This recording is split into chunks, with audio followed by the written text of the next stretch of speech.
Hi, I'm Bill Barry, NASA Chief Historian. We're here in the NASA Headquarters Historical Reference Collection, a place where we maintain an archive of documents, records, and reference books that researchers can use and that we use to answer all sorts of questions. In addition to NASA records, we have records from the National Advisory Committee for Aeronautics, the NACA. We've been pretty busy here for the last year, getting ready to mark the centennial of the creation of the NACA.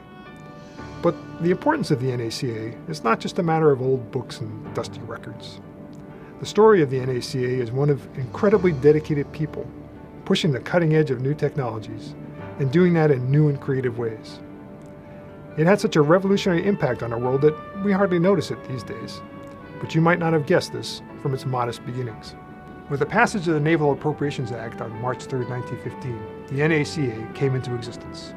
Its mission to supervise and direct the scientific studies of the problems of flight with a view to their practical solution, and to determine the problems which should be experimentally attacked, and to discuss their solution and their application to practical questions. Originally, the committee was just that. It was a 12-member group appointed from the military and other parts of the government, and also from academia and industry experts. Although it would be 2 years before the United States joined the conflict, in 1915, war was already raging across Europe and on the oceans, and also it had moved into the air. It was just about a dozen years since the Wright brothers' first successful flights at Kitty Hawk, but much to our surprise, the United States found itself to be far behind Europe in aeronautics. How did that happen? Well, after the Wrights demonstrated their flyer in France in 1908, European governments and individuals began to invest millions in aeronautics research. By 1912, the French government was spending $6.4 million annually on aircraft research and construction. The Russian Empire wasn't far behind that year with $5 million. In the United States government, spending on aviation in 1912 was only $140,000. By 1911, every major country in Europe had a government-funded aeronautics laboratory. As a result, by the start of World War I, Europe was far ahead in aircraft technology, and even in the sheer numbers of military airplanes.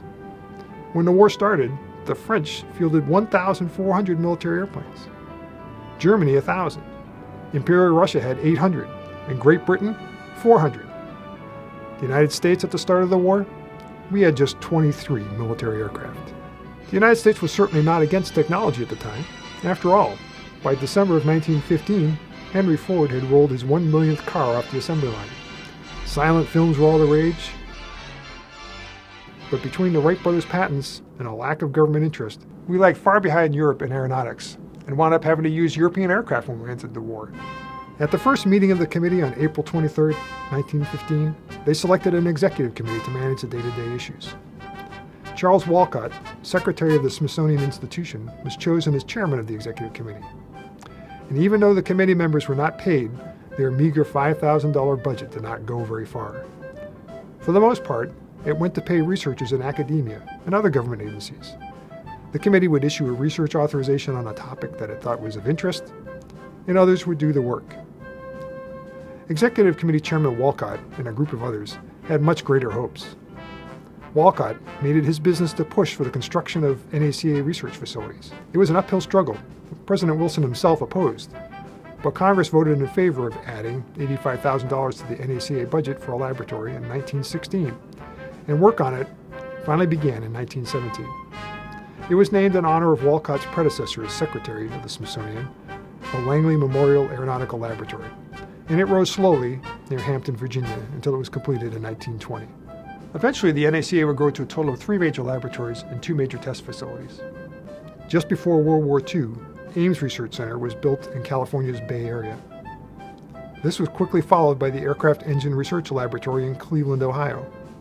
After the war, this was renamed in honor of the late NACA Director of Research, George Lewis, the Lewis Laboratory. It's since been renamed in honor of Ohio native John Glenn. After the war, the NACA also established a test facility at Wallops Island, Virginia, and a high-speed flight test research facility in the high desert of California. It's now known as the Armstrong Flight Research Center. These facilities, and the amazing people who worked at them, were responsible for many breakthroughs in aeronautics and space. But for the 200 or so people that worked at Langley, the first big breakthrough came in the late 1920s. Using what was then the world's largest wind tunnel, and one designed originally to study propellers, NACA researchers, led by Fred Weick, discovered that wrapping airplane engines in a properly shaped metal cowling not only reduced the drag on the airplane, but it actually improved engine cooling. Now, up to that point, airplane engines had usually been fully exposed, in the belief that this was the only way to keep them from overheating. But this finding had huge effects, increasing the speed and range of aircraft at an extremely small cost to manufacturers. In 1929, the NACA was awarded the first of 5 Collier trophies. Collier is an award given every year for the greatest achievement in aeronautics research. But it also led to a significant budget increase for the NACA, which allowed it to build many more facilities at Langley. The NACA is probably best known for its many wind tunnels, ones that could simulate various speeds and altitudes, and it ranged in size from able to accommodate small models to full-size airplanes. But the NACA used a variety of other facilities. For example, tow tanks to study amphibious and float planes. The NACA also pioneered the field of systematic flight research. Starting with a couple of borrowed Army JN-4 Jennies, NACA technicians developed the tools and equipment needed to take precise measurements in the air, freeing the research pilots from having to take handwritten notes. They used this equipment to study the performance of airfoils and also the structure of airplanes, to make sure that they didn't break up under the stresses of flight, which was a common problem in the 1920s. In essence, the very shape of modern aircraft is a result of research done by the committee. The French Caudron G4 represented the peak of aircraft design in 1915, and it was a plane that was used by all the Allies during World War I, including the United States. But in about 24 years, airplane design changed dramatically, and to the shape that we all recognize now. A metal tubular body, engines mounted on the front of the wings, a single wing and one that's placed low down on the body. All of these elements were tested and proven by NACA research in the 1920s and 30s. NACA shared this research with the world and did its work in partnership with industry. As a result, NACA research was embedded into the airplane as we know it. It's part of the DNA of airplanes. In fact, NACA designed wings were not only on U.S. aircraft during World War II, but on Allied aircraft like the British Spitfire, and even enemy aircraft like the German Focke-Wulf 190. In addition to innovations in aircraft and research, the NACA also began to try new things with its staff prior to World War II. In the mid-1930s, the NACA hired computers to deal with the huge flow of data coming from all those wind tunnels and flight research tests. Now, these weren't computers like we think of them now. They were women. Interestingly enough, as labor shortages grew during World War II, the NACA reached across the racial barrier and hired African-American women to serve as computers as well. While this was a small step, it represented a major shift with repercussions that would echo long after.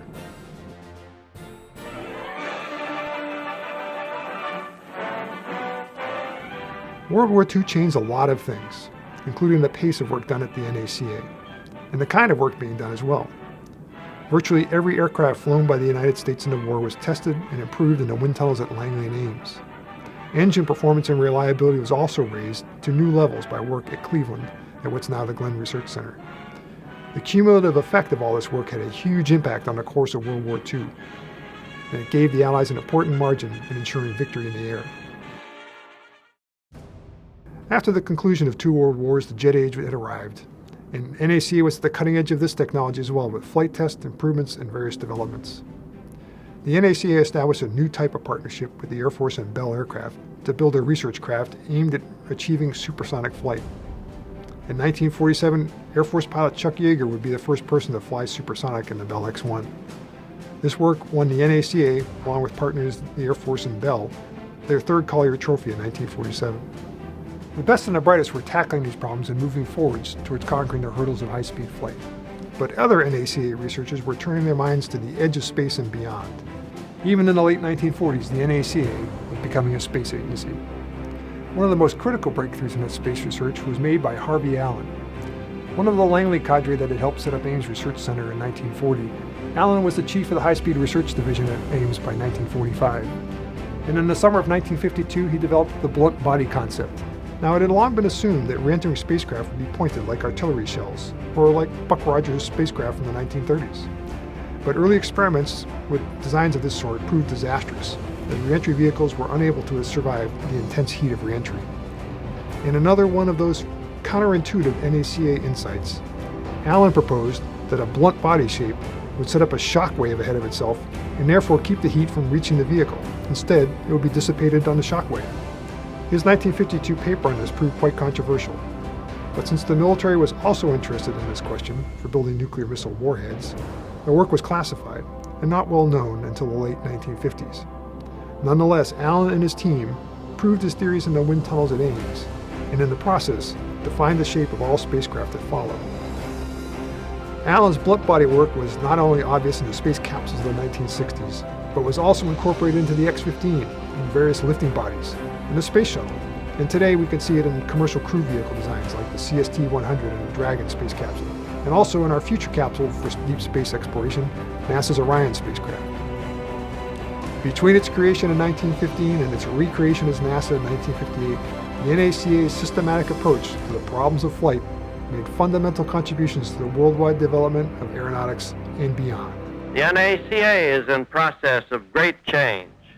As you know, the final decisions are being made by the democratic processes of our chosen form of government that will result in the establishment of a new agency, the National Aeronautics and Space Agency, built around the present NACA, with responsibilities for the non-military aspects of space activities. The culture that's the National Aeronautics and Space Administration is built on the tenacity and expertise of NACA researchers that transitioned from that NACA to NASA in 1958. It's part of the drive behind everyone with a passion for space travel and modern flight. During the 50s and 60s, aeronautics engineers transitioned into spaceflight directors. Leaders of the NACA brought us to the moon. Wind tunnels once used for aircraft tests are now being used to test both rockets and aircraft. Centers of aviation now built and designed and tested spacecraft. In less than 70 years, we as a nation and a world had gone from a fledgling motorized flight on a sand dune in North Carolina to supersonic flight above California's Mojave Desert to walking out of a spacecraft onto the lunar surface. These accomplishments, and many more, rest squarely on the shoulders of the men and women of the National Advisory Committee for Aeronautics. NASA was founded in October 1958, but it was born on the 3rd of March 1915.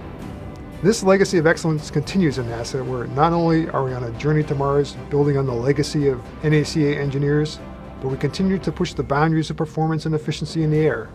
NASA's with you when you fly. But now we have come to a new day. NACA is to become part of a new agency, the National Aeronautics and Space Administration. But, and this is extremely important both to you and to me as individuals and to the success of our mission, NASA must be like NACA in the qualities of strength and character that make an organization great. We choose to go to the moon in this decade and do the other things, not because they are easy, but because they are hard. Tranquility Base here. The Eagle has landed. This is a legacy. This is a history well worth celebrating.